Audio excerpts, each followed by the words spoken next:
On the backstory, a true story that's so shocking it echoed through courtrooms and classrooms for more than a century. In his new book called Captain's Dinner, which we have right here, New York Times bestselling author and legal historian Adam Cohen revisits the doomed 1884 voyage of a yacht that sank, leaving 4 men stranded. What happened next was an act of survival cannibalism and a murder trial that changed legal history. Adam joins us now to break down that journey and the court case that still shapes modern law this morning. Adam, thank you so much for joining us here on ARC Seattle this morning. Oh, it's my pleasure. What a story this is. So tell us about the captain and the crew of this yacht, how they came to that decision to murder a cabin boy to survive all this. Sure. So the captain and the crew are hired to deliver a yacht from England to Australia, and sailing's going fine. They're off the coast of Africa, and there's a big storm. A huge wave ends up completely overwhelming this yacht and sinking it. They escape in a boat, a lifeboat, 4 men in this little lifeboat. They have a little bit of food, a couple cans of turnips, they've got some water, but it all runs out and suddenly they're in a real jam. How do they stay alive? So there was something called the custom of the sea. It sounds a bit odd to us in modern times, but there was a tradition that in times like this, you could draw lots and kill and eat whoever drew the short lot. In this case, they didn't draw lots. The captain just decided the cabin boy was the sickest, he was the youngest, he didn't have a wife and children.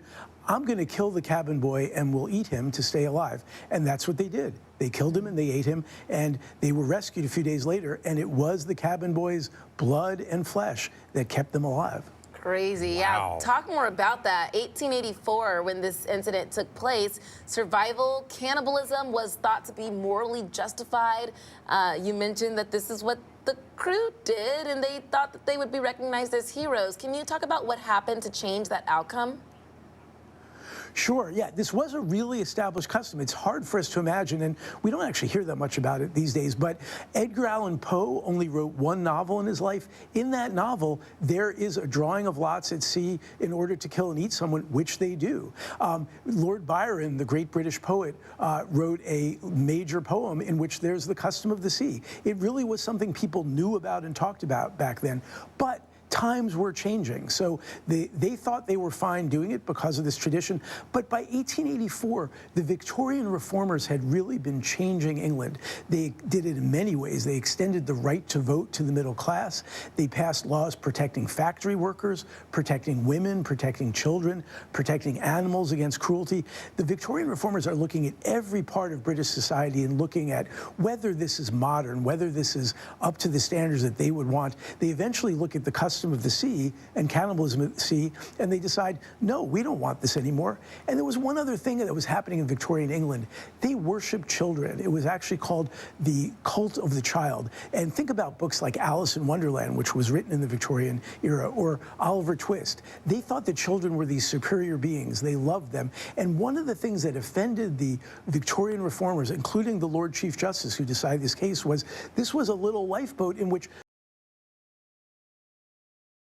sit right with them. Crazy. In your opinion, Adam, has the ethical question posed by the case been resolved all these years later? Great question, and quite to the contrary. So this case is actually taught a lot in law schools, but also in moral philosophy classes. And the reason is there's a great debate in modern philosophy between the utilitarians who say you do the thing that creates the greatest good for the greatest number. So that means if you need to kill 1 person to save 3 people, do that. You're making 3 people happy by keeping them alive. The rights-based people, on the other hand, say, no, certain acts are just inherently wrong. Murder is inherently wrong. And also, people have the right to certain things, like the right to their own life. They say it doesn't matter how many lives you would save by killing the captain boy. The captain boy has the right to his own life. So there's this huge debate. And I found in talking to my friends when I was working on this book, there are people around us, our friends and family, who are strongly on both sides. Some people think, of course you kill 1 person to save 3 people. It's better to save 3 people. There are other people who say, of course you you don't kill the cabin boy. You can't kill someone who's innocent. So it's actually a huge debate. I think one reason this case is taught so much in colleges and law schools, and one reason I think it's a project I want to take on as a writer, is it's such a great live debate, and people feel strongly on both sides, and many people feel strongly in both directions and have trouble deciding. Greatest good for the greatest number. Hey, it's something to debate about, right? What were some of the warning signs missed by Captain Dudley before taking off on this voyage? So very interesting that they really knew this was a terrible voyage to undertake. It was too small a boat. The trip was 4 months from England to Australia, and there were always storms, and there were even sometimes icebergs. You shouldn't go in a yacht. There had been yachts that had made it, but very dangerous. And also, this was an old yacht. It was 17 years old. So in fact, the first 3 people that the captain hired to join this journey all backed out because their wives or family members told them this is not a smart thing to do. So he had to get a whole new crew. And they knew they were taking a risk. They did it because it actually paid very well. There was extra pay because of the danger involved. And all 4 men wanted to see Australia because a lot of British people were moving to Australia. The Australian economy was booming. So they had a lot of incentive to go. But they knew that they were taking a big risk. And this time, of course, that risk did not pay off. Adam, obviously there was a lot of, what we would seem to think in modern times is pretty crazy details about this voyage. What most surprised you when you were doing some research for this book about this whole voyage and the aftermath of it? Anything that surprised you the most?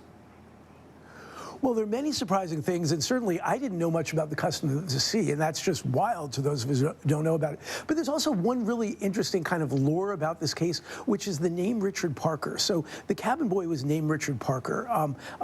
And in the Edgar Allan Poe novel, where there's a custom of the sea occurs, by freak coincidence, the character who's killed is named Richard Parker, and that's a book that was written decades earlier. There's another shipwreck in which there was another Richard Parker who was eaten. So I don't know if you've seen or read the book and movie Life of Pi, but in that there's a Bengal tiger that Pi talks to a lot. He calls him by his name throughout the book, throughout the movie, and the name is Richard Parker. And Jan Martel, the author, said he named that tiger after these Richard Parkers. He thought that the Richard Parker in this case was worth remembering. And then a crazy additional fact is my law school roommate learned this case in law school. I did not. My criminal law class didn't learn it. His did.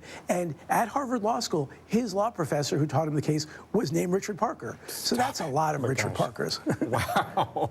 Fascinating. Crazy. It is jaw-dropping, right? Yeah. Some of these details. So where can we find your book? You know, it's at independent bookstores, it's on Amazon, it's at chain bookstores, it's everywhere.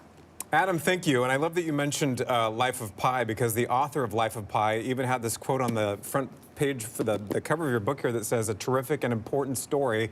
It sounds like a must-read." Adam, thank you so much. Fascinating. My pleasure. Thank you. Captain's dinner. Thank you. Wow. Wow. A shipwreck. That's a lot of gruesome details in there. But a fascinating story, isn't it? How it had such an impact on legal history all these years later. Absolutely. Wow.